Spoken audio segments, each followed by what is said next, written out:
Prices of sugar are projected to skyrocket as local production is seen dropping by 10 to 15% in the next cropping season due to the possible adverse impact of above-average drought-causing warm weather system El Nino.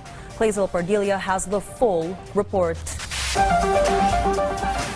Dalia's sales doubled. From 25 kilograms of refined white sugar, she can now sell more than 50 kilograms of sweetener daily.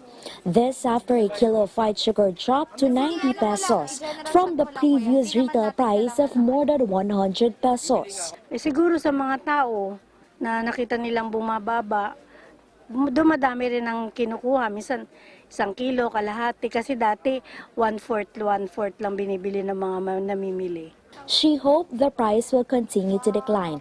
However, amid the possible adverse effects of El Nino that usually brings drought to various provinces, some sugarcane farmers projected a 10 to 15% decrease in the production of sugar next cropping season. This is equivalent to 4 million bags of sugar. 180 to 200,000 metric tons of sugar po ang hindi na ma-harvest. Kasi wala tumuyo So September, October, November, planting season na yan sa tubo. So kung mangyari yung El Nino at that time, nobody can plant. Kasi those who do not have access to the rivers and the water. The price of sugar is also expected to shoot up. According to the Sugar Regulatory Administration, prolonged dry weather usually requires farms to double their water needs. The agency estimates a possible increase of 10% of 5 to 6 pesos additional production cost. Some consumers lamented. Wag naman po sana Dadagdag na naman po yung presyo namin, yung buko Diyos, pag tumas po yung asukal.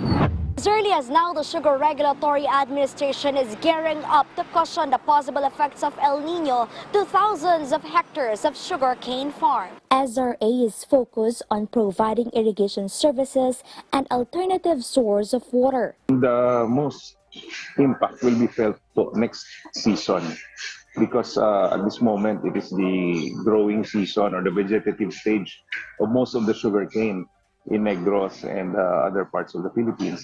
So this is the time that it needs the water, it needs to grow, maybe to provide pumps, irrigation equipment. There have been suggestions for solar pumps so that it's continuous. But for the places without access to water, then we might have to think of cloud seeding. But the agency admitted having a limited budget. CSRA po might not have the money for it. So we will need the DA's help and kung hindi pa rin kaya, we will go as high as we can to get help to the farmers. Effective today, Department of Agriculture Senior Undersecretary Domingo Pangariban serves as the officer in charge of SRA. Last April 15, SRA Chief David Alba resigned from his post.